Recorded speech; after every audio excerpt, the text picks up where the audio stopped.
Hello student, very good morning. My name is Bhavani Singh Kelawat and you are most welcome to my YouTube channel Physics by BS Kelawat. देखिए बच्चों, आज की जो class है वो English medium के लिए है। आपको पता है कि काफी दिनों से क्लासेस नहीं हो पाई हैं।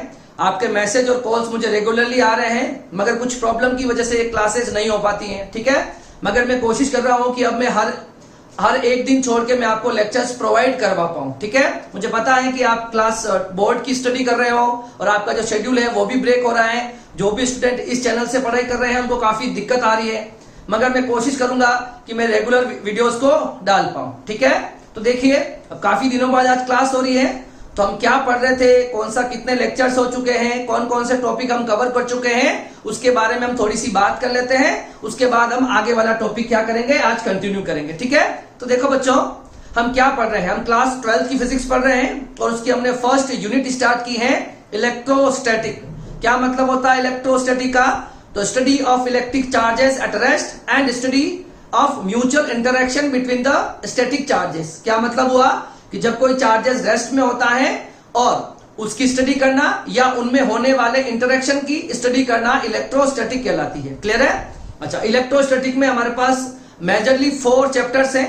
तो अभी तक हम 2 चैप्टर्स कंप्लीट कर चुके हैं। जो फर्स्ट चैप्टर था इलेक्ट्रिक फील्ड, उसे हम कंप्लीट कर चुके हैं। सेकंड चैप्टर था हमारे पास Gauss law and its application, उसको भी हम कंप्लीट कर चुके हैं। और हमारा अभी जो चल रहा है वो चैप्टर नंबर 3 चल रहा है इलेक्ट्रिकल पोटेंशियल। क्लियर है? इलेक्ट्रिकल पोटेंशियल पर अभी तक मैं टोटल 5 लेक्चर कर चुका हूं और आज का जो लेक्चर है वो 3.6 या 6 लेक्चर है। क्लियर है?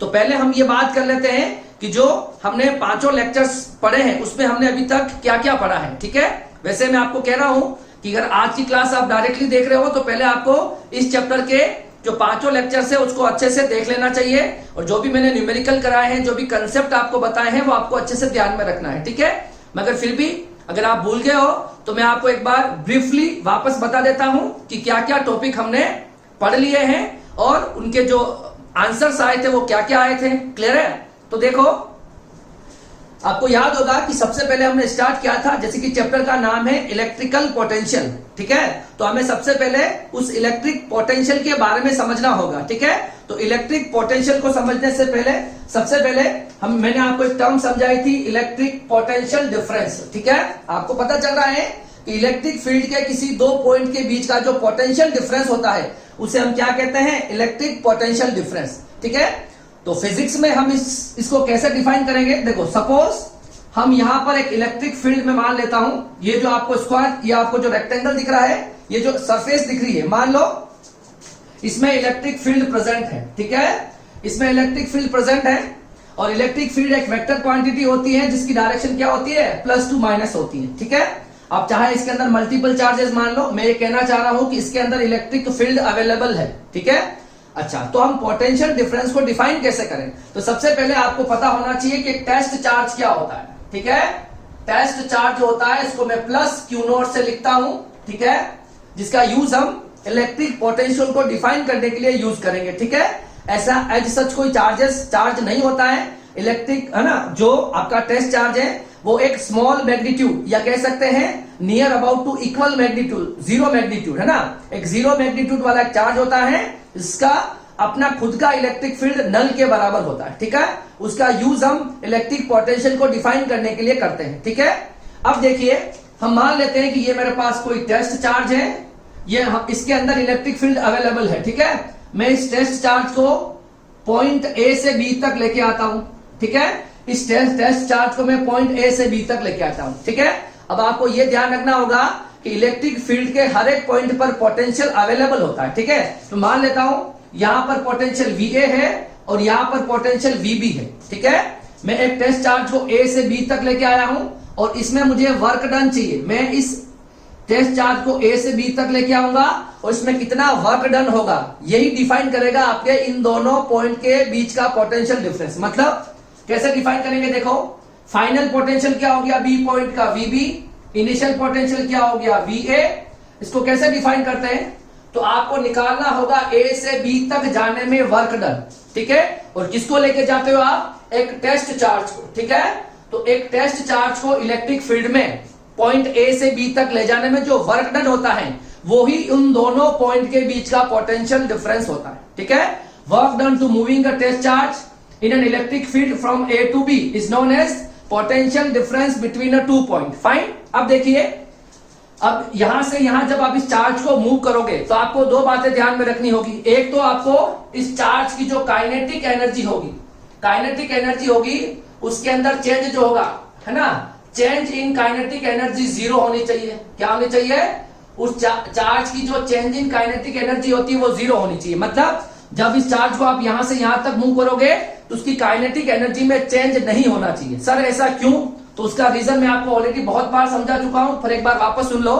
आपको पता है कि आपको अगर पोटेंशियल डिफरेंस को डिफाइन करना है तो आपको वर्क डन निकालना है।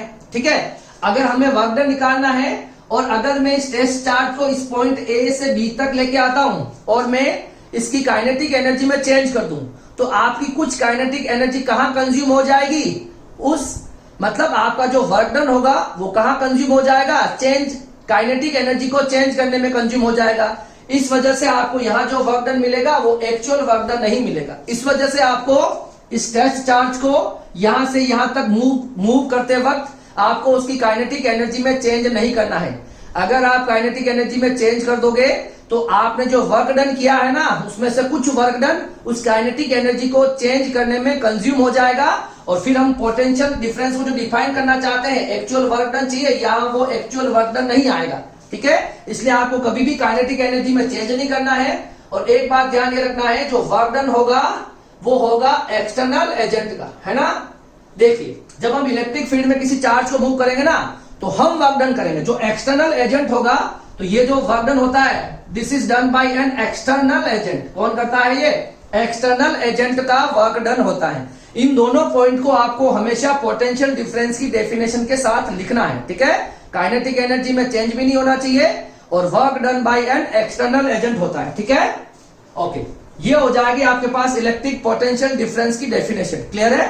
मतलब किसी टेस्ट चार्ज को काइनेटिक एनर्जी में चेंज किए बिना इलेक्ट्रिक फील्ड में एक पॉइंट से दूसरे पॉइंट तक लाने में जो वर्क डन होता है वो उन दोनों पॉइंट का पोटेंशियल डिफरेंस होता है। ठीक है, तो फिजिक्स में पोटेंशियल डिफरेंस ही डिफाइन है। ठीक है, मतलब दो पॉइंट के बीच के डिफरेंस को आप कैसे कैलकुलेट कर सकते हो?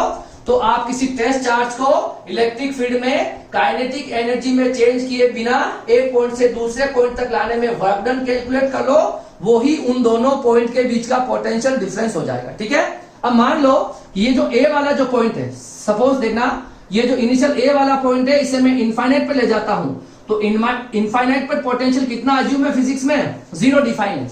किसी भी पॉइंट इनफाइनाइट पे एवरीथिंग जीरो है। मतलब इस चार्ज को मैं इनफाइनाइट पे प्लेस कर दूं, मतलब समझो इस इलेक्ट्रिक फील्ड की वजह से जो इनफाइनाइट पे जो पोटेंशियल होगा वो जीरो अज्यूम है। ठीक है, हमें जीरो अज्यूम करना है। ठीक है, तो अगर इस ए पॉइंट को मैं इनफाइनाइट पे ले जाता हूं सपोज, मतलब इस ए पॉइंट को हम इनफाइनाइट पे ले जाते हैं और फिर ए से कहां पर आते हैं? इलेक्ट्रिक फील्ड के किसी बी पॉइंट तक आते हैं, तो वर्क डन कहां से कहां हो जाएगा? इनफाइनाइट से बी तक। ठीक है, तो यहां से मैं क्या सीखूंगा?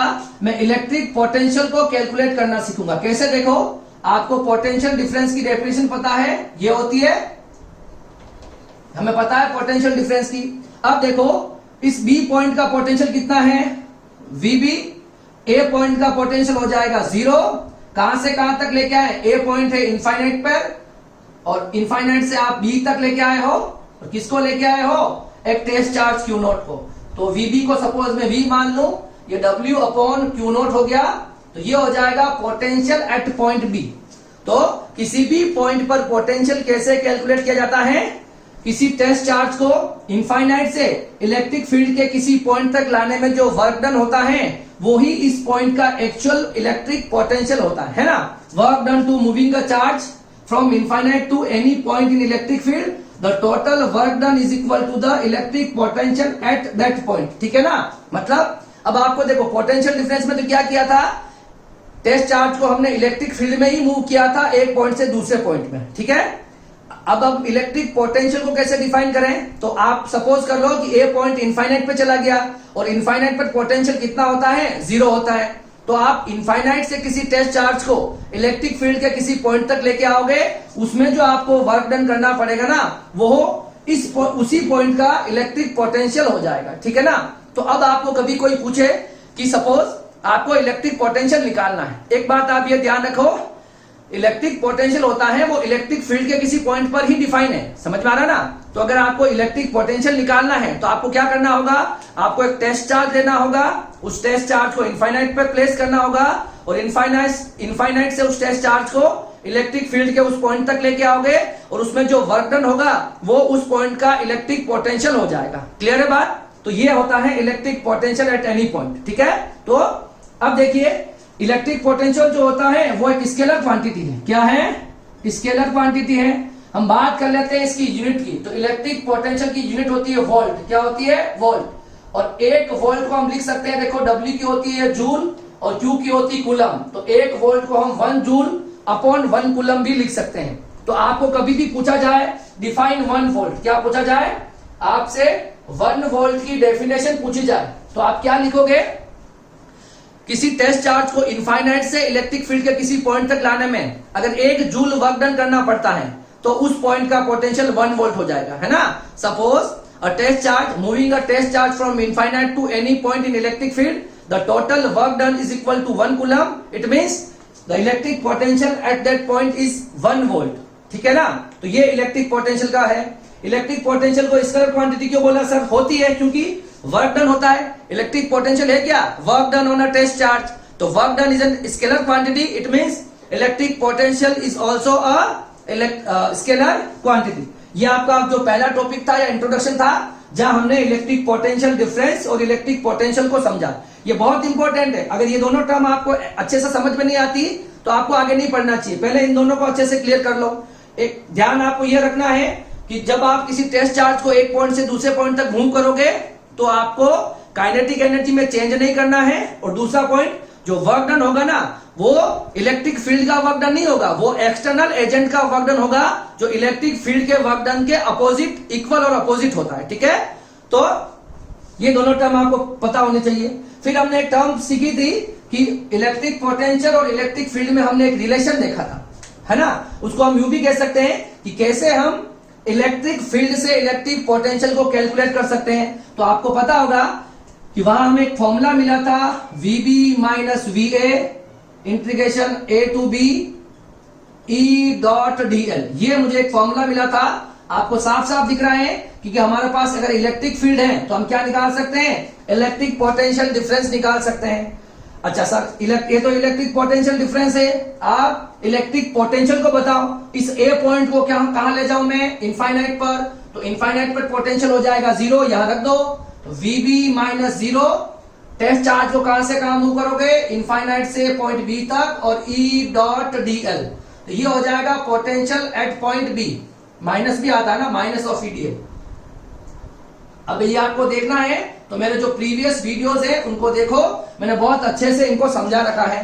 तो अगर आपको किसी पॉइंट का पोटेंशियल चाहिए तो एक हमारे पास एक और डेफिनेशन आ गई। आप टेस्ट चार्ज को इनफाइनाइट से बी तक लाने में इलेक्ट्रिक फील्ड का जो नेगेटिव लाइन इंटीग्रल होता है वो उस पॉइंट का इलेक्ट्रिक पोटेंशियल भी होता है। तो ये एक रिलेशन है, मैंने इसको बहुत अच्छे से समझाया है।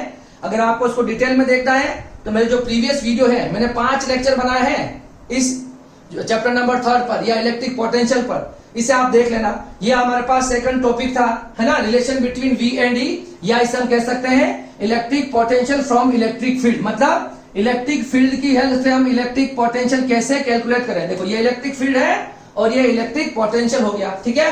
उसके बाद एक बहुत इंपॉर्टेंट और छोटा सा एक डेरिवेशन किया था हमने। Suppose electric potential at a point due to a point charge. यहां पर कोई पॉइंट चार्ज क्यू रखा है, r डिस्टेंस पर पोटेंशियल कितना होता है, दैट इज KQ/R। कितना होता है, KQ/R, ठीक है। किसी पॉइंट चार्ज के कारण r डिस्टेंस पर जो पोटेंशियल होता है दैट इज KQ/R। यहाँ क्या रिलेशन हो गया, V और R में इनवर्सली प्रोपोर्शनल का, ठीक है ना। तो पोटेंशियल जो होता है वो इलेक्ट्रिक फील्ड की डायरेक्शन में कम होता है। सर कैसे, तो मेरी बात समझो। जैसे कि यहां पर कोई टेस्ट चार्ज है, ठीक है। तो जैसे जैसे मैं इलेक्ट्रिक फील्ड की डायरेक्शन में आगे बढ़ूंगा आपका पोटेंशियल क्या होता रहेगा, डिक्रीज होता रहेगा। तो इलेक्ट्रिक फील्ड की डायरेक्शन में पोटेंशियल जो होता है वो डिक्रीज करता है, ठीक है ना। क्योंकि देखो जैसे जैसे आप आगे बढ़ोगे तो आपकी आर डिस्टेंस बढ़ेगी और आपका पोटेंशियल क्या होता रहेगा, कम होता रहेगा, है ना। तो electric potential is always decreases in the direction of electric field, मतलब इलेक्ट्रिक फील्ड की डायरेक्शन में पोटेंशियल की वैल्यू जो होती है वो डिक्रीज करती है। उसके बाद आपको ध्यान होगा कि ये तो किसी पॉइंट चार्ज के कारण किसी पॉइंट पर इलेक्ट्रिक पोटेंशियल था।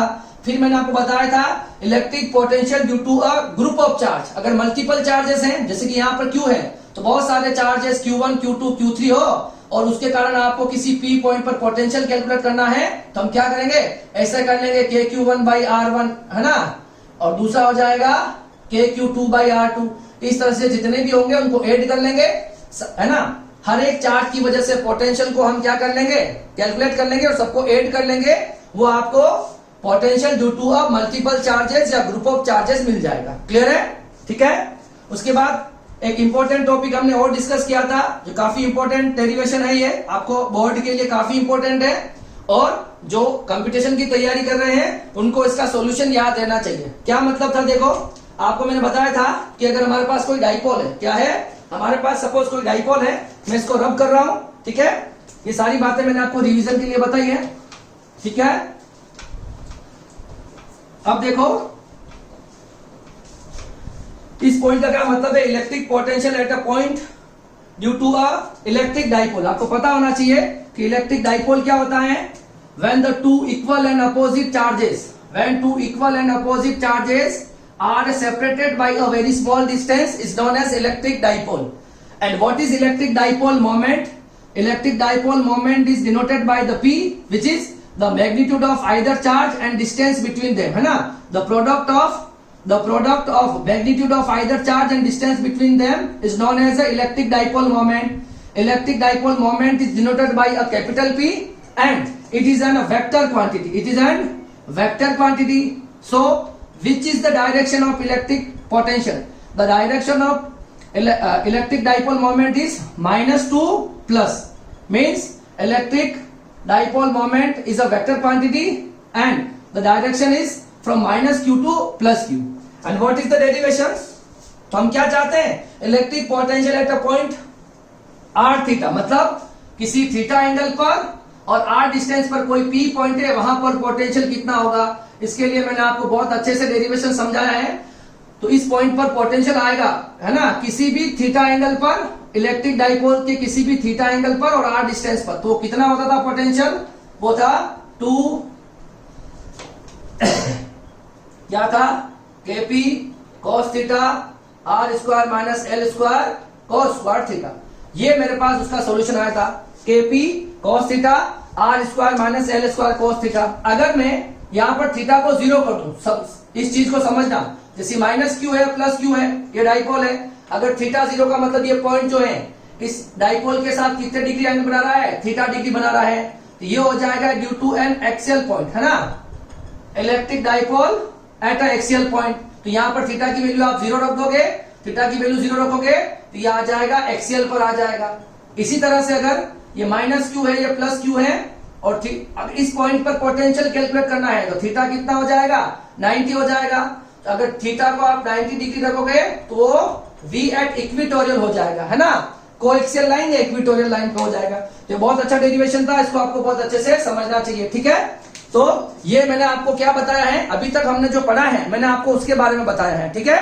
आज का जो टॉपिक है वो बहुत अच्छा टॉपिक है, बहुत सिंपल टॉपिक है। दैट इज टॉपिक हमारे पास क्या है, इक्विपोटेंशियल सरफेस। क्या पढ़ने वाले हैं, इक्विपोटेंशियल सरफेस पढ़ेंगे और हम उसकी प्रॉपर्टीज पढ़ेंगे और उसके अंदर क्या क्या क्वेश्चंस आ सकते हैं उसके बारे में भी साथ साथ में डिस्कस करेंगे, ठीक है।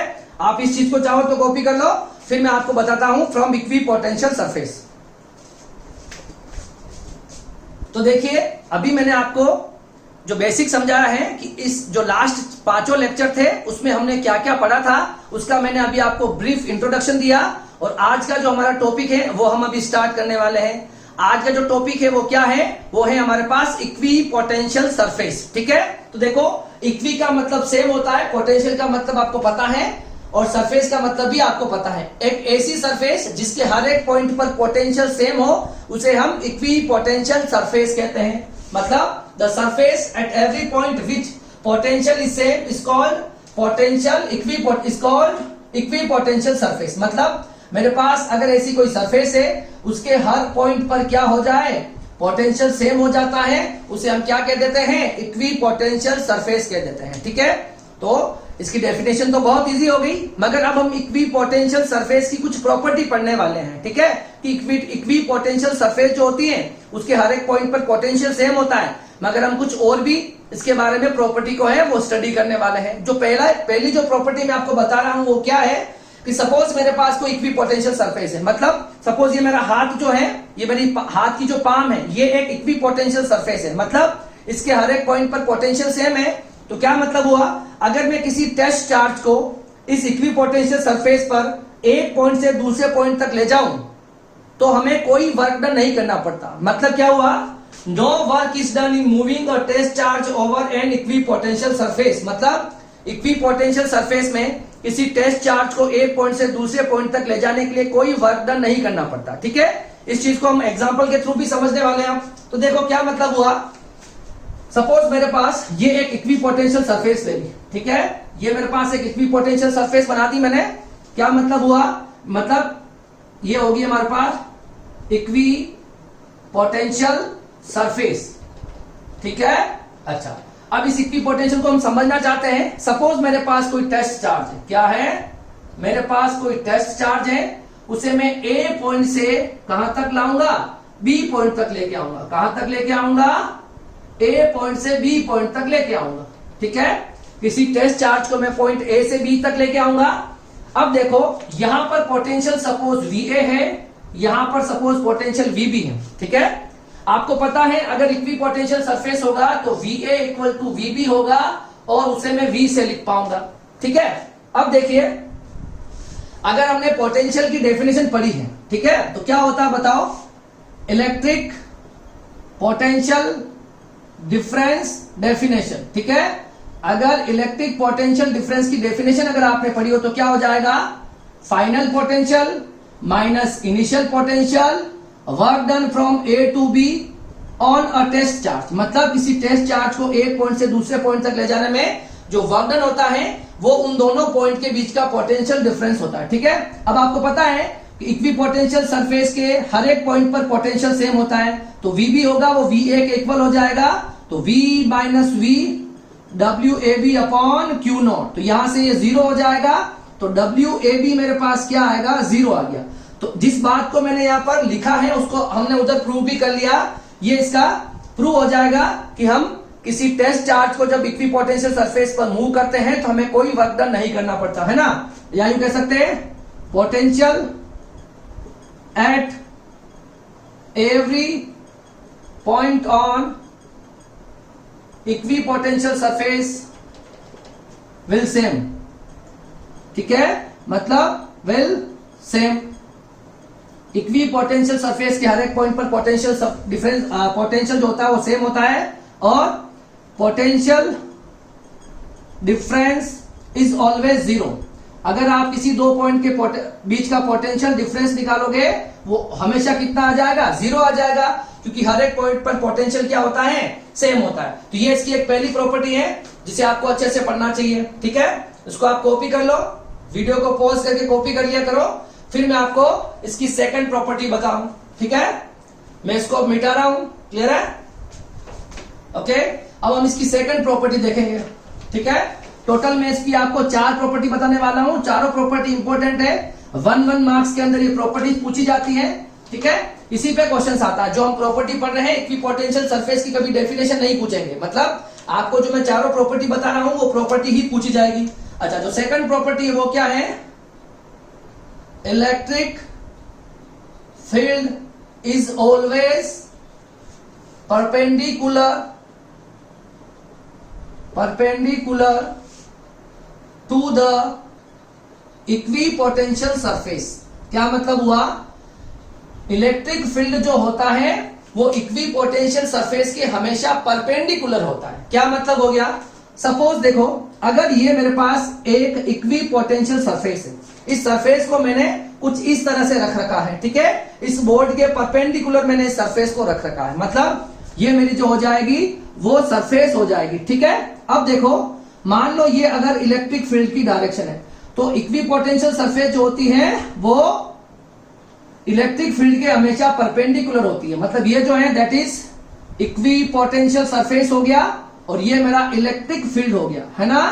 तो इक्वी पोटेंशियल सरफेस जो होगा वो हमेशा इलेक्ट्रिक फील्ड के परपेंडिकुलर होगा। ठीक है, ये बात जो मैंने बताई है इसको हम मैथमेटिकली कैसे प्रूव करेंगे विथ हेल्प ऑफ एग्जांपल। ठीक है, उसको देख लेते हैं। ठीक है, तो इसका हम एग्जांपल देख लेते हैं। ठीक है, देखो एग्जांपल क्या है, आपको पता है मैंने आपको work done on a unit charge का एक फॉर्मूला ये भी बताया था कि work done on unit charge होता है that is E dot dl। ये फॉर्मूला मैं आपको फर्स्ट लेक्चर में ही बता चुका हूं वर्क डन का, work done on unit charge. आपको याद होगा मैंने आपको एक वर्क डन का फॉर्मूला बताया था दैट इज इस तरह से कुछ फॉर्मूला बताया था। ठीक है, dw equals to E dot dl और Q नॉट। ठीक है, ये वर्क डन हो गया और work done on a test charge ये कैंसिल हो जाएगा, तो dw का फॉर्मूला मेरे पास E डॉट dl भी आता है। क्या आता है? E dot dl। तो इस फॉर्मूले का मैं यहां पर यूज करूंगा और मैं आपको ये करके बताऊंगा कि E और dl जो होता है मतलब इलेक्ट्रिक फील्ड और इक्वी पोटेंशियल सरफेस हमेशा एक दूसरे के परपेंडिकुलर होती है। देखो dw इक्वल टू हो जाएगा, अगर मैं डॉट प्रोडक्ट को एक्सपांड करूंगा तो क्या आएगा? EDL cos theta. आपको पता है, मुझे बताओ dw की वैल्यू जो होती है वो इक्वी पोटेंशियल सरफेस के लिए कितनी होती? अभी पहला जो हमने पॉइंट पढ़ा है वो हमारे पास होती है 0। मतलब इक्वी पोटेंशियल सरफेस पर टेस्ट चार्ज पर किया गया वर्क डन जो होता है दैट इज 0। तो हम यहां पर 0 पुट कर देंगे और ये मेरे पास आ जाएगा EDL cos थीटा। फाइन। अब देखो E और dl तो प्रेजेंट होते ही है, सरफेस एरिया भी होता है, इलेक्ट्रिक फील्ड भी होता है, मगर देखो cos थीटा जो होगा दैट इज इक्वल टू 0। इस इक्वेशन से मैं ऐसा लिख सकता हूं, ये पूरी इक्वेशन 0 के बराबर है, तो cos थीटा किसके बराबर हो जाएगा? 0 के इक्वल हो जाएगा। ठीक है, तो थीटा इक्वल टू क्या हो जाएगा? cos इनवर्स 0 और थीटा इक्वल टू कितना आ गया? cos में 0 कब आता है? 90 डिग्री पर आता है। इसका मतलब यहां पर E और dl जो होते हैं वो एक दूसरे के परपेंडिकुलर होते हैं। तो ये बात हमने जस्टिफाई भी कर दी कि इलेक्ट्रिक फील्ड जो होता है वो इक्वी पोटेंशियल सरफेस के हमेशा परपेंडिकुलर होता है। ठीक है, अब अगर कोई ये क्वेश्चन पूछ ले कि सर अगर ऐसा नहीं होता तो क्या होता, तो देखिए अगर ऐसा नहीं हो तो क्या होगा। सपोज ये मेरे पास एक इक्वी पोटेंशियल सरफेस है, सपोज, ठीक है, ये मेरे पास इक्वी पोटेंशियल सरफेस है और मैं मान लेता हूं कि ये इक्वी पोटेंशियल सरफेस मान लो। ठीक है, ये मान लो हमारे पास एक इक्वी पोटेंशियल सरफेस है। मान लो इलेक्ट्रिक फील्ड इस पर किसी थीटा डिग्री पर, दोनों के बीच का एंगल थीटा डिग्री है। ऐसा होगा तो आपको पता है ये अगर E है तो इसका थीटा वाला कंपोनेंट E cos थीटा हो जाएगा और ये हो जाएगा E sin थीटा। इसका मतलब अब आप देख रहे होंगे तो आपको इक्वी पोटेंशियल सरफेस पर इलेक्ट्रिक फील्ड का एक कंपोनेंट मिल गया। क्या मिल गया? देखो आपको साफ साफ दिख रहा है। अब मैं इक्वी पोटेंशियल सरफेस बनाऊं तो यहां पर आपको एक इलेक्ट्रिक फील्ड का एक कंपोनेंट दिख रहा है, यस और नो? यहां पर आपको E cos थीटा दिख रहा है, E cos थीटा दिख रहा है, इट मींस इस सरफेस पर इलेक्ट्रिक फील्ड प्रेजेंट है। अब देखो इसका एक कंपोनेंट बना के मैंने एक इसके दो कंपोनेंट्स बनाए। देखो electric field is vector quantity और E और dl के बीच में थीटा डिग्री एंगल है, तो ये हो जाएगा E cos थीटा और ये हो जाएगा E sin थीटा। तो इसका जो एक कंपोनेंट है वो कहां आ जाएगा? इक्वी पोटेंशियल सरफेस पर आ जाएगा। अब देखो, अब आप सोच के देखो, ये अगर तो यहां से मैं एक टेस्ट चार्ज को यहां से यहां लाऊंगा, सपोज एक टेस्ट चार्ज को मैं यहां से यहां लाऊंगा तो ये वाला E cos थीटा जो है, E cos थीटा क्या करेगा? उसको अपोज करेगा। इसका मतलब इस Q नोट को यहां से यहां लाओगे तो ये E cos थीटा जो है इलेक्ट्रिक फील्ड ही तो है, ये इलेक्ट्रिक फील्ड का एक कंपोनेंट है, तो ये इलेक्ट्रिक फील्ड का कंपोनेंट इसको अपोज करेगा। इसका मतलब आपको यहां से यहां तक लाने में, सपोज A से B तक ला रहा हूं, कहां से? तो A से B तक लाने में आपको क्या करना पड़ेगा? वर्क डन करना पड़ेगा। अगर इसमें A से B तक लाने में वर्क डन करना पड़ रहा है इसका मतलब तो वह इक्वी पोटेंशियल सरफेस नहीं हो सकती, क्योंकि इक्वी पोटेंशियल सरफेस के ऊपर किसी चार्ज को एक पॉइंट से दूसरे पॉइंट तक लाने में कोई वर्क डन नहीं करना पड़ता। इसका मतलब ये जो होता है वो dl जो होगा वो E के साथ कभी भी थीटा डिग्री कोण एंगल नहीं बनाएगा। मतलब dl और E के बीच में हमेशा क्या होना चाहिए? कुछ इस तरह का रिलेशन होना चाहिए। तो इक्वी पोटेंशियल सरफेस होगी, सपोज ये एक इक्वी पोटेंशियल सरफेस है, ठीक है, इक्वी पोटेंशियल सरफेस है और ये आपका E है, तो इन दोनों के बीच में हमेशा थीटा कितना हो जाएगा? 90 डिग्री हो जाएगा। ठीक है, तो मैंने आपको ये पॉइंट समझाया, आपको समझ में आ गया होगा कि इलेक्ट्रिक फील्ड जो होता है वो इक्विपोटेंशियल सरफेस के परपेंडिकुलर होता है। अगर नहीं होता है तो आपका इस E का एक कंपोनेंट इक्विपोटेंशियल सरफेस पर आएगा। अगर यहां पर E आ गया तो आपको टेस्ट चार्ज को एक पॉइंट से दूसरे पॉइंट तक मूव करने के लिए वर्क डन करना पड़ेगा।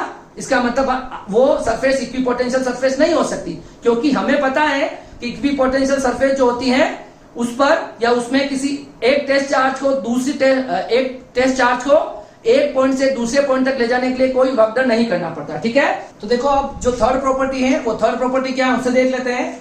इक्विपोटेंशियल सरफेस से रिलेटेड जो थर्ड प्रॉपर्टी है वो क्या है, तो two electric potential surfaces, two electric potential surfaces never intersect each other.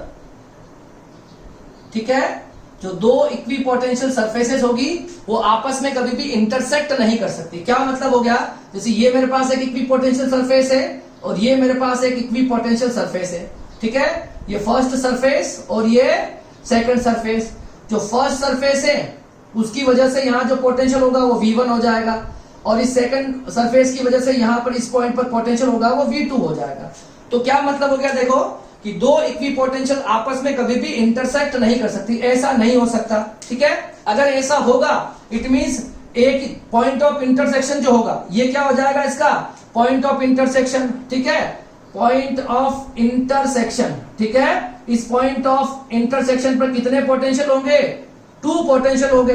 दोनों सरफेसेस की वजह से अलग अलग पोटेंशियल होंगे और कभी भी किसी एक पॉइंट पर 2 पोटेंशियल पॉसिबल नहीं हो सकता। ठीक है ना, इसका मतलब क्या हो गया कि 2 equipotential never intersect each other if they intersect. देखो इफ दे इंटरसेक्ट, अगर वो इंटरसेक्ट करती है ना, if they intersect there are 2 values of potential at a point of intersection, at a point of intersection. If they intersect, there are 2 values of potential at a point of intersection which is not possible, which is not possible। ऐसा कभी भी possible नहीं है, मतलब दो equipotential surface आपस में कभी भी इंटरसेक्ट नहीं कर सकते। If they intersect it means they have a 2 value of potential at a point of intersection which is not possible. Fine, तो ये इसकी तीसरी प्रॉपर्टी है और इंपॉर्टेंट भी है, इसे भी आपको अच्छे से पढ़ना चाहिए। ठीक है, अब इसकी जो फोर्थ प्रॉपर्टी है वो प्रॉपर्टी क्या है, तो देखो फोर्थ प्रॉपर्टी में कंसेप्ट में बता रहा हूं आपको मतलब पोटेंशियल ग्रेडियंट का। किसका, पोटेंशियल ग्रेडियंट। ठीक है, इस पोटेंशियल ग्रेडियंट के बारे में डिटेल में हम नेक्स्ट लेक्चर में पढ़ने वाले हैं। ठीक है, इस पोटेंशियल को ग्रेडियंट को हम E versus V relation V कहते हैं। ठीक है, मतलब इलेक्ट्रिक फील्ड और इलेक्ट्रिक पोटेंशियल के बीच में क्या रिलेशन होता है उसे ही हम पोटेंशियल ग्रेडियंट कहते हैं। ठीक है, अच्छा पोटेंशियल ग्रेडियंट का जो फॉर्मूला होगा that is E equal to minus dV upon dr। ये आपके पास पोटेंशियल ग्रेडियंट कहलाता है। देखो dV अपॉन dr क्या हो गया, चेंज इन पोटेंशियल। क्या हो गया, चेंज इन पोटेंशियल। यही होता है rate of change of potential, या यूं कह सकते हो रेट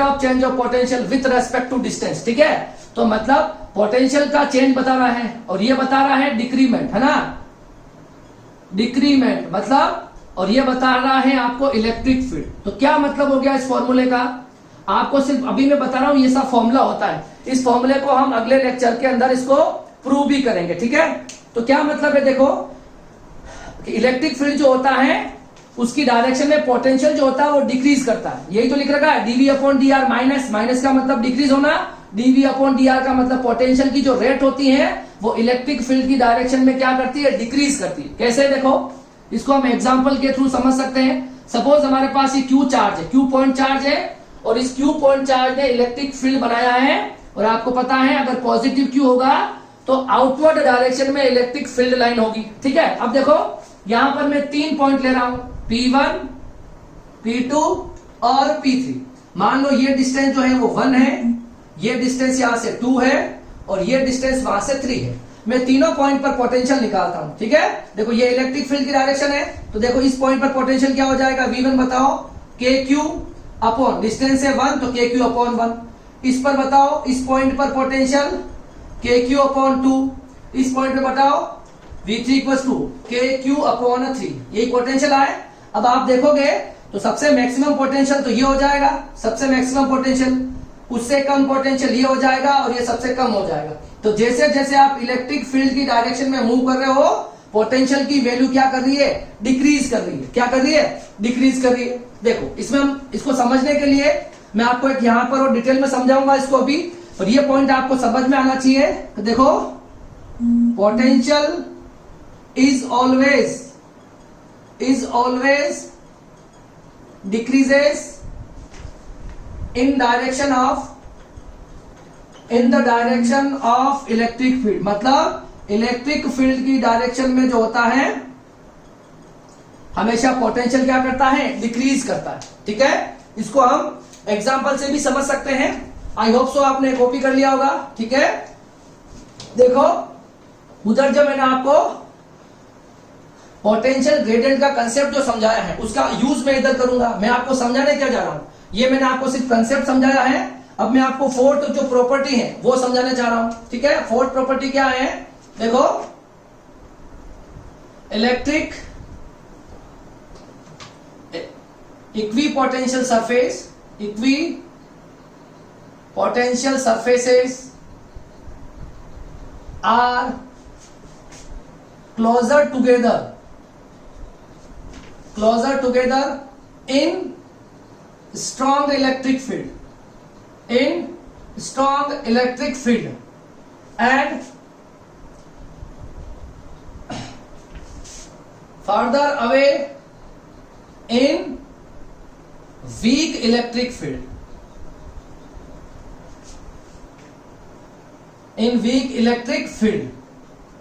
ठीक है। अच्छा, मतलब मैंने क्या बताया है आपको कि जहां पर स्ट्रॉन्ग इलेक्ट्रिक फील्ड होगा वहां पर इलेक्ट्रिक पोटेंशियल सरफेस पास में बनेगी, और जहां पर वीकर इलेक्ट्रिक फील्ड होगा वहां पर इक्वी पोटेंशियल सरफेसेस के बीच की डिस्टेंस ज्यादा होगी। क्या कहना चाह रहे हो, ठीक है। तो इसको मैं एग्जांपल से समझाता हूं। मैं आपको ये कह रहा हूं कि जहां पर इलेक्ट्रिक फील्ड स्ट्रांग होगा वहां पर इलेक्ट्रिक जो आपकी इक्वी पोटेंशियल सरफेसेस बनेगी उनके बीच की डिस्टेंस कम होगी, और जहां पर वीकर इलेक्ट्रिक फील्ड होगा वहां पर इलेक्ट्रिक पोटेंशियल सरफेस की जो इक्वी पोटेंशियल सरफेस की डिस्टेंस क्या होगी, ज्यादा डिस्टेंस होगी, ठीक है। इसको समझने के लिए देखो आपको मैं बताऊं, हम ये इलेक्ट्रिक पोटेंशियल ग्रेडियंट का कंसेप्ट यूज करते हैं। देखो E इक्वल टू मैं लेता हूं dV upon dr, E equal to minus dV upon dr होता है, ठीक है। अब देखो इस dr को मैं इधर ट्रांसफर कर दूं और that is minus dV upon E, ठीक है। ये मेरे को एक फॉर्मूला मिल गया। अब देखो किसी पॉइंट चार्ज के कारण एक फिक्स डिस्टेंस के सभी पॉइंट पर, मान लो ये मेरे पास है ना, ये जो एक पॉइंट यहां से डिस्टेंस अगर सेम है, ये आर है, ये आर है, ये आर है, सपोज इसके हर एक पॉइंट पर पोटेंशियल क्या हो जाएगा, सेम हो जाएगा। तो किसी चार्ज की वजह से एक फिक्स डिस्टेंस पर क्या होता है, पोटेंशियल सेम होता है, तो उसकी वजह से जो सरफेस बनती है उसे ही हम इक्विपोटेंशियल सरफेस कहते हैं। तो हम मान लेते हैं कि dV आपका क्या हो जाएगा, कांस्टेंट हो जाएगा, rate of change in potential. एक फिक्स पॉइंट पर पोटेंशियल जो होता है वो कांस्टेंट होता है। तो यहां पर आप dr और E में जो रिलेशन देखोगे तो dr और E में क्या रिलेशन दिखा, इनवर्सली प्रोपोर्शनल का रिलेशन दिखा। इसका मतलब क्या हो गया, जहां पर आपका इलेक्ट्रिक फील्ड क्या है, स्ट्रॉन्ग है। इलेक्ट्रिक फील्ड अगर स्ट्रॉन्ग होगा तो इक्वी पोटेंशियल सरफेस है ना, distance between equipotential surface जो होगी वो क्या हो जाएगी, कम हो जाएगी। समझ में आ रहा ना, dr का मतलब क्या हो गया, distance between two equi potential surfaces. अगर आपका इलेक्ट्रिक फील्ड स्ट्रॉन्ग है तो दो इक्वी पोटेंशियल सरफेस के बीच की डिस्टेंस जो होगी वो कम होगी, ठीक है। इसका अपोजिट देखो, अगर इलेक्ट्रिक फील्ड जो है अगर वो वीक है ना, अगर क्या है, इलेक्ट्रिक फील्ड जो है अगर वीक है तो आपके पास distance between equipotential surface जो होगी वो क्या हो जाएगी, ज्यादा हो जाएगी। मतलब जहां पर स्ट्रॉन्ग इलेक्ट्रिक फील्ड होगा वहां दो इक्वी पोटेंशियल सरफेस की बीच की डिस्टेंस कम होगी, और जहां पर वीकर इलेक्ट्रिक फील्ड होगा वहां पर दो इक्वी पोटेंशियल सरफेस की बीच की डिस्टेंस क्या हो जाएगी, ज्यादा हो जाएगी। इस बात को आपको अच्छे से ध्यान में रखना है, ठीक है। समझ में आ गया होगा मैंने फोर्थ पॉइंट पढ़ाया, वो क्या पढ़ाया है आपको कि अगर जहां पर स्ट्रॉन्ग इलेक्ट्रिक फील्ड होगा वहां पर इक्विपोटेंशियल सरफेस जब आप ड्रॉ करोगे तो उनकी बीच की डिस्टेंस कम होगी, ठीक है। और जहां पर वीकर इलेक्ट्रिक फील्ड होगा वहां अगर आप इक्विपोटेंशियल सरफेसेस ड्रॉ करोगे उन दो इक्विपोटेंशियल सरफेस की बीच की डिस्टेंस ज्यादा हो जाएगी, ठीक है। तो ये चारों प्रॉपर्टी है और क्वेश्चन जो बनेगा इन चारों प्रॉपर्टी में ही क्वेश्चन बनेगा, ठीक है। अब देखिए ये चारों प्रॉपर्टी पढ़ने के बाद अब हम इक्विपोटेंशियल सरफेस को ड्रॉ करना सीखेंगे, है ना। अलग अलग केसेस के अंदर हम इक्विपोटेंशियल सरफेस को ड्रॉ करना सीख रहे हैं। तो पहले अगर आपने कॉपी कर लिया है तो आप इसको देख लो, ठीक है। अगर इसमें भी अगर आपको कोई प्रॉब्लम आ रही है तो आप कमेंट बॉक्स में जरूर कमेंट करो, तो नेक्स्ट लेक्चर में मैं आपको ये पॉइंट और अच्छे से क्लियर करवा दूंगा, ठीक है। आपने कॉपी कर लिया हो तो अब हम क्या सीखेंगे, इक्विपोटेंशियल सरफेस को ड्रॉ करना सीखेंगे। क्या करेंगे, अलग अलग केसेस के लिए इक्विपोटेंशियल सरफेस को ड्रॉ करना सीखेंगे, ठीक है। अलग मतलब अगर आपको पास कोई पॉइंट चार्ज दे रखा है उसके कारण देखेंगे, ठीक है। तो देखो क्या पढ़ रहे हैं हम, पहला equipotential surface due to a point charge. आपके पास अगर कोई पॉइंट चार्ज दे रखा है और आपको क्या बनाना, पॉजिटिव पॉइंट चार्ज, ठीक है। कुछ भी ले लो, मैं इसको पॉजिटिव अज्यूम कर रहा हूं, पॉजिटिव नेगेटिव से फर्क नहीं पड़ता। मैंने एक आपको पॉइंट चार्ज दे रखा है और मैं आपसे कह रहा हूं कि आप इक्विपोटेंशियल सरफेस बनाओ, ठीक है। तो देखो ये मेरे पास अगर कोई पॉजिटिव पॉइंट चार्ज है, ठीक है, ध्यान से देखना इसको। अब देखो इलेक्ट्रिक फील्ड लाइन ऐसे पास आउट होती है ना, आउटवर्ड डायरेक्शन में, ठीक है। अच्छा ऐसा होता है। अब हमें क्या करना है, इक्विपोटेंशियल सरफेस ड्रॉ करनी। अब ध्यान से देखो, मैं इस Q से R डिस्टेंस पर जाता हूं और यहां पर एक पॉइंट ड्रॉ करता हूं। R डिस्टेंस पे गया, यहां पर पॉइंट ड्रॉ किया, यहां से भी R डिस्टेंस, यहां से भी R डिस्टेंस। तो मैं देखता हूं तो मुझे क्या दिखती है, ये एक सरफेस मिली, मुझे क्या मिली है, ये एक सरफेस मिली है, ठीक है ना। अब ये सारी डिस्टेंस जो है वो सेम है यहां से, ठीक है, उस पॉइंट चार्ज से। तो इसके हर एक पॉइंट पर जो पोटेंशियल होगा वो सेम होगा, ठीक है, क्योंकि डिस्टेंस सेम है। तो ये जो सरफेस आपको दिख रही है ये क्या होगी, इक्विपोटेंशियल सरफेस है। क्या है, इक्विपोटेंशियल सरफेस है ये सरफेस। और ये जो है ये आपकी इलेक्ट्रिक फील्ड लाइंस है, ठीक है, या इलेक्ट्रिक फील्ड है, ठीक है। तो ये अच्छा, इसके आगे बनाना चाहो तो भी पॉसिबल है। यहां पर डिस्टेंस R है, R1 डिस्टेंस के ऊपर पॉइंट ड्रॉ कर दो, तो ये भी आपकी इक्विपोटेंशियल सरफेस हो सकती है, ठीक है। ये भी आपकी इक्विपोटेंशियल सरफेस ही है। इस तरह से आप बहुत सारी सरफेस को ड्रॉ कर सकते हो। मतलब क्या मतलब हुआ, इसके हर एक पॉइंट पर पोटेंशियल जो होगा वो क्या हो जाएगा, सेम हो जाएगा, ठीक है। तो ये आपकी इक्विपोटेंशियल सरफेस बनी है due to a point charge. देखो यहां से एक बात भी प्रूव हो रही है, मैंने आपको बताया था कि इलेक्ट्रिक फील्ड E जो होता है वो इक्विपोटेंशियल सरफेस की, ये सरफेस है और ये E है, ये दोनों एक दूसरे के क्या है, 90 डिग्री पर है। ये हमेशा आपको ध्यान में रखना है कि इक्विपोटेंशियल सरफेस या electric field is always perpendicular to an equipotential surfaces, ठीक है। ये आपका पहला इक्विपोटेंशियल सरफेस, ठीक है। अब देखो दूसरा केस हम देखते हैं। दूसरा जो केस है वो है equipotential surface due to two equal and opposite charges, ठीक है। अगर आपको दो इक्वल और अपोजिट चार्जेस दे रखे हैं और आपको इक्विपोटेंशियल सरफेस ड्रॉ कर दी है, तब हम कैसे करेंगे, ठीक है।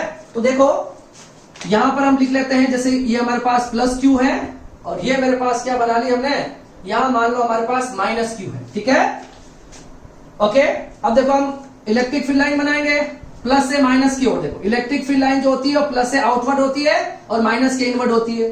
तो ये इलेक्ट्रिक फील्ड लाइन बनेगी ऐसे, ठीक है। यहां पर देखो ये इलेक्ट्रिक फील्ड लाइन ऐसे बन गई, ठीक है।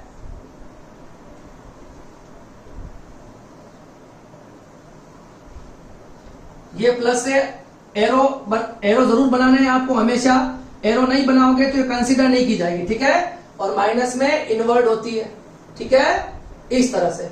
ये मेरे पास क्या बना दिया मैंने, electric field line due to two equal and opposite charges. अब मुझे यहां पर इक्विपोटेंशियल सरफेस ड्रॉ करनी। अगर आप देख रहे होंगे तो आपको यहां पर जो है, यहां पर फील्ड लाइन जो है पास पास में दिख रही है इस साइड में, और यहां पर फील्ड लाइन दूर दूर दिख रही है। तो यहां पर इलेक्ट्रिक फील्ड स्ट्रांग होगा और यहां इस साइड में इलेक्ट्रिक फील्ड क्या हो जाएगा, वीक हो जाएगा। तो आपको चौथा पॉइंट ध्यान में रखना है कि जहां पर स्ट्रांग इलेक्ट्रिक फील्ड होगा वहां पर क्या होगा, इलेक्ट्रिक पोटेंशियल, जैसे कि पहली मैं सरफेस बनाऊं तो पहली सरफेस मैंने इस तरह से कुछ बना ली सपोज, ठीक है, इस तरह से मैंने सरफेस बना ली, ठीक है। अब यहीं पे देखो मैं दूसरी सरफेस अगर बनाऊंगा इसके बाद में, तो देखो यहां पर इससे इलेक्ट्रिक फील्ड स्ट्रॉन्ग है तो इसके बीच की डिस्टेंस क्या हो जाएगी, कम हो जाएगी। और यहां से जैसे जैसे आप इधर आओगे तो इसके बीच की डिस्टेंस आपको बढ़ाते हुए दिखाना है, तो ये इक्विपोटेंशियल सरफेस बनी है। तीसरा बनाओगे तो यहां पर तो फील्ड लाइन पास पास में होगी और यहां जाओगे तो और यहां पर इलेक्ट्रिक, ये इस तरह से डायग्राम बनेगा। बहुत सारी बुक्स के अंदर ऐसा नहीं दे रखा है, हमेशा ऐसे बिल्कुल सर्कुलर शेप में बना रखी है, वो गलत है, ठीक है। तो प्लस से ऐसी बनी है क्योंकि यहां पर इलेक्ट्रिक फील्ड स्ट्रॉन्ग है तो इन दोनों के बीच की डिस्टेंस जो होगी वो कम हो जाएगी, और यहां देखो इन दोनों के बीच की डिस्टेंस क्या हो जाएगी, ज्यादा हो जाएगी, ठीक है। जैसे जैसे आप स्ट्रॉन्ग से वीकर इलेक्ट्रिक फील्ड के ओर जाओगे तो इक्विपोटेंशियल सरफेस के बीच की डिस्टेंस भी इंक्रीज होती जाएगी। अब इधर आ जाओ, ये मैंने सपोज यहां पर पहली इक्विपोटेंशियल सरफेस ऐसे ड्रॉ कर ली। अब दूसरी बनाऊंगा तो ये स्ट्रॉन्ग फील्ड है, ये वीक फील्ड है, तो स्ट्रॉन्ग फील्ड में तो पास पास में बनानी है और वीक फील्ड में दूर दूर बनानी है, ये बन जाएगी। तीसरी बनाओगे तो ये ऐसे बन जाएगी, ठीक है, तीसरी बनाओगे तो ये ऐसे बन जाएगी। तो ये मैंने इक्विपोटेंशियल सरफेस के डायग्राम को ड्रॉ किया है। और कौन सा केस है, equipotential surface due to equal and opposite charges, ठीक है।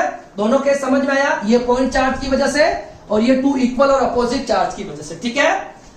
अब देखना है हमें तीसरा डायग्राम हम और ड्रॉ करेंगे, इसको मैं रब कर रहा हूं, ठीक है। थर्ड जो डायग्राम है वो किसके लिए है, equipotential surface due to equal and similar charge, मतलब दो सिमिलर नेचर के चार्ज होंगे, है ना, और इक्वल मैग्नीट्यूड के होंगे, उसके लिए मुझे करना है, ठीक है। तो देखो क्या पढ़ने वाले हैं हम, इक्विपोटेंशियल सरफेस, थर्ड डायग्राम है equipotential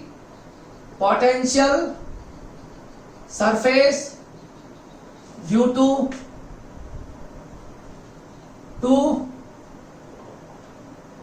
equal and similar charge, मतलब दो चार्ज होंगे और दोनों का इक्वल का मतलब मैग्नीट्यूड में इक्वल है, ठीक है। दो इक्वल मैग्नीट्यूड के चार्ज हैं और सिमिलर नेचर के, दोनों पॉजिटिव हो सकते हैं, दोनों नेगेटिव हो सकते हैं। यहां मैं जो कंसीडर कर रहा हूं दोनों को पॉजिटिव लेकर डायग्राम ड्रॉ कर रहा हूं, ठीक है। इसको लेके मुझे डायग्राम ड्रॉ करना है, ठीक है। तो देखो ये मेरे पास सपोज एक प्लस क्यू है और ये मेरे पास इधर प्लस क्यू है, क्लियर है। अच्छा, ये तो मैंने लाइन ज्वाइनिंग बना रहा हूं ऐसा है ना, ये कोई इलेक्ट्रिक फील्ड लाइन नहीं बनाई, मैंने लाइन ज्वाइनिंग को दिखाया, ठीक है। अब देखो प्लस से तो बाहर की ओर जाती है इलेक्ट्रिक फील्ड लाइन, इस तरह से यहां से भी जाएगी और इस तरह से जाएगी। अब ये दोनों आपस में इंटरसेक्ट तो नहीं कर सकती, आपको पता है two electric field line never intersect each other, if they intersect it means they have a two value of electric field intensity at a point which is not possible, मतलब दो इलेक्ट्रिक फील्ड लाइन आपस में कभी भी intersect नहीं कर सकती। अगर वो इंटरसेक्ट करेगी तो पॉइंट ऑफ इंटरसेक्शन पर इलेक्ट्रिक फील्ड इंटेंसिटी की दो वैल्यूज आएगी जो पॉसिबल नहीं है। और ये आपको क्या बताता है, रिपल्शन भी बताता है, ठीक है ना। यहीं से आपको रिपल्शन का कंसेप्ट भी पता होना चाहिए, ठीक है। तो ये मैंने एक इलेक्ट्रिक फील्ड की बना ली, ठीक है। अब यहां पर इलेक्ट्रिक फील्ड रिपेल करेगी तो इलेक्ट्रिक फील्ड लाइंस क्या बनेगी, दूर दूर बनेगी, ठीक है, प्लस से बाहर जाती है, मगर यहां पर इलेक्ट्रिक फील्ड लाइन क्या बनेगी, पास पास में बनेगी। ये इस तरह का डायग्राम, ठीक है। ओके, ये डायग्राम आपको समझ में आ गया है, आई होप सो, ठीक है। अब आपको दिख रहा होगा कि इस साइड में इलेक्ट्रिक फील्ड लाइन जो स्ट्रॉन्ग है, इलेक्ट्रिक फील्ड जो स्ट्रॉन्ग है और यहां पर वीकर इलेक्ट्रिक फील्ड है, ठीक है, इस तरह से।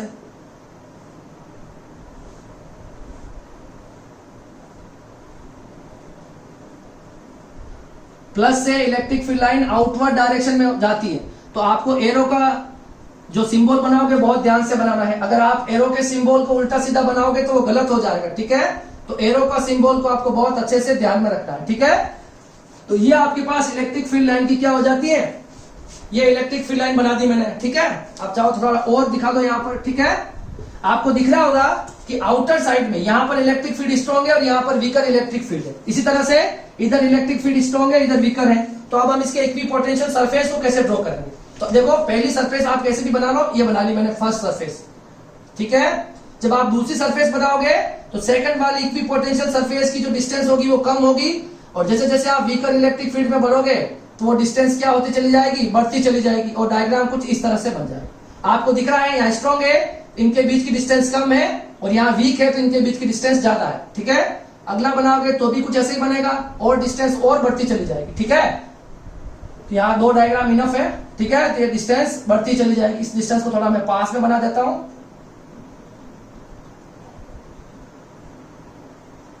ठीक है। और ये कुछ इस तरह से बन जाएगा, ठीक है। ये एक इक्विपोटेंशियल सरफेस का क्या बन जाएगा, डायग्राम बन जाएगा, ठीक है।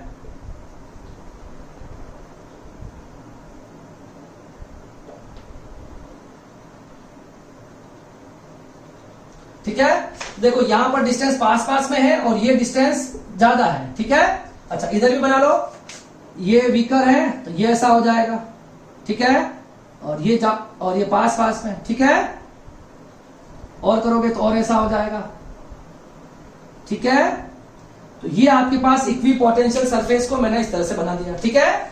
और इसमें देखो, इसमें भी अगर आप देखोगे तो ये जो डायरेक्शन जाएगी, ये और ये एक दूसरे के क्या होंगे, हमेशा परपेंडिकुलर होंगे। इलेक्ट्रिक फील्ड और इक्विपोटेंशियल सरफेस जो होती है वो एक दूसरे के परपेंडिकुलर होती है। ये जो मैंने केस बताया है आपको, कौन सा केस बताया है, 2 similar charge with equal magnitude, मतलब 2 इक्वल मैग्नीट्यूड के सिमिलर नेचर के चार्ज हैं, उनकी वजह से ड्रॉ होने वाले इक्विपोटेंशियल सरफेस जो है, ये जो सरफेस मैंने बनाई है डॉट लाइन से, इसके हर एक पॉइंट पर पोटेंशियल क्या होता है, सेम होता है। और इक्विपोटेंशियल सरफेस जो होता है उसमें अगर किसी टेस्ट चार्ज को मैं एक पॉइंट से दूसरे पॉइंट पर मूव करूंगा तो हमें कोई वर्क डन नहीं करना पड़ता, ठीक है। जैसे एक चार्ज को मैं यहां से यहां लेके आता हूं ए से बी तक, जो मेरा वर्क डन होगा दैट इज 0, क्योंकि वो सरफेस किस तरह से है, वो इक्विपोटेंशियल सरफेस है, ठीक है। इसे भी आपको अच्छे से ड्रॉ करना है, ठीक है। आप जब डायग्राम बनाओगे तो आपको स्पेसिंग का ध्यान रखना है ना, थोड़ा यह पास पास से बनाओगे, इसे दूर बनाना है, अदरवाइज ये गलत हो जाएगा, ठीक है। इसको मैं रब करता हूं। अब जो चौथा केस है वो है कि अगर यूनिफॉर्म इलेक्ट्रिक फील्ड है, यूनिफॉर्म इलेक्ट्रिक फील्ड है, उसमें अगर आपको इक्विपोटेंशियल सरफेस ड्रॉ करने हैं तो वो कैसे ड्रॉ किए जाएंगे, ठीक है। तो यूनिफॉर्म इलेक्ट्रिक फील्ड में, यूनिफॉर्म इलेक्ट्रिक फील्ड में है ना, equipotential surfaces due to uniform electric field, मतलब अगर एक यूनिफॉर्म इलेक्ट्रिक फील्ड दे रखा हो, मतलब अगर इस तरह से कोई फील्ड है, ठीक है, ये इसकी डिस्टेंस बिल्कुल सेम होनी चाहिए, ठीक है। मतलब ये आपस में पैरेलल भी होनी चाहिए और ये जो डिस्टेंस है वो भी सेम होनी चाहिए, ठीक है। तो ये हो जाएगी आपके पास, क्या हो जाएगा, ये हो जाएगा हमारे पास यूनिफॉर्म इलेक्ट्रिक फील्ड। क्या हो गया, यूनिफॉर्म इलेक्ट्रिक फील्ड, ठीक है। अब देखो हमें इक्विपोटेंशियल सरफेस को बनानी है, तो मान लो ये इसकी जो डिस्टेंस है, यहां से एक r डिस्टेंस पे जाऊंगा और इस तरह से एक प्लेन रख दूंगा, है ना, इसके परपेंडिकुलर एक प्लेन प्लेस कर दूंगा।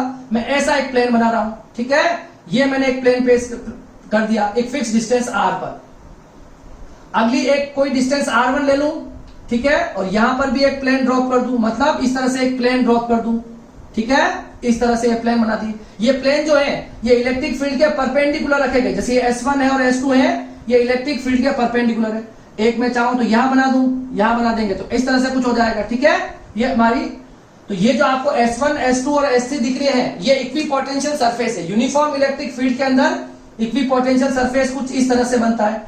अब देखो आपको पता है ये आपकी इक्विपोटेंशियल सरफेस है और ये आपका इलेक्ट्रिक फील्ड इस डायरेक्शन में, तो दोनों के बीच में थीटा कितना हो जाएगा, 90 डिग्री हो जाएगा। इस बात को भी आपको हमेशा ध्यान में रखना है, ठीक है। तो ये हो जाएगा आपके पास फोर्थ डायग्राम है, जो है हमारे पास equipotential surfaces due to a uniform electric field, ठीक है।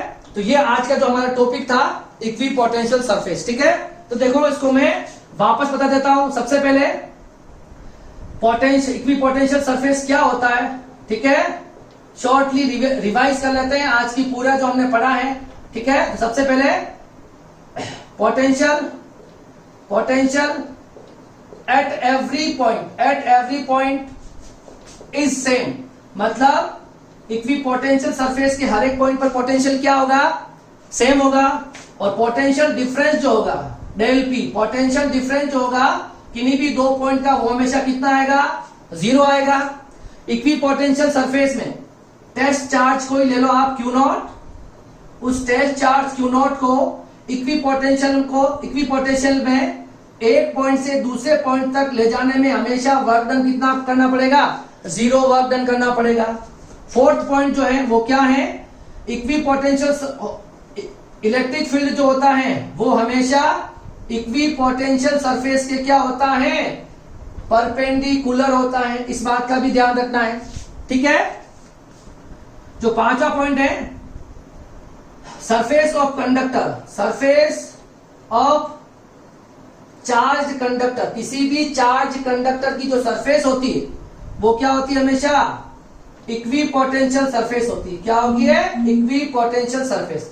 आपको कोई एग्जांपल पूछ ले तो जो कंडक्टिंग चार्ज है ना, चार्ज का कोई कंडक्टर है जिसे हमने चार्ज दे रखा है, तो कंडक्टर जो होगा अगर उसे हमने चार्ज दे रखा है तो उसकी जो सरफेस होगी वो हमेशा क्या हो जाएगी, इक्वी पोटेंशियल सरफेस बनेगी। सपोज देखो ये मेरे पास एक सॉलिड स्फीयर है, कंडक्टिंग सॉलिड स्फीयर, इसे मैं चार्ज दूंगा तो सारा चार्ज कहां चला जाएगा, सरफेस पर। आपको पता है इलेक्ट्रोस्टैटिक में किसी कंडक्टर के इनसाइड Q 0 होता है तो इलेक्ट्रिक फील्ड भी 0 हो जाएगा। तो ये जो सरफेस बन रही है आउटर सरफेस, ये सरफेस जो हो जाएगी वो क्या हो जाएगी, इक्वी पोटेंशियल सरफेस हो जाएगी। क्लियर है। तो ये जो पॉइंट है वो मैंने आपको बता दिए हैं कि आज हमने जो पढ़ा है वो सारे इस पॉइंट के अंदर कवर हो जाता है, ठीक है। तो आज का टॉपिक जो था वो बहुत अच्छा टॉपिक है, इसमें हमेशा बोर्ड के अंदर क्वेश्चन बनने के चांसेस रहते हैं, ठीक है।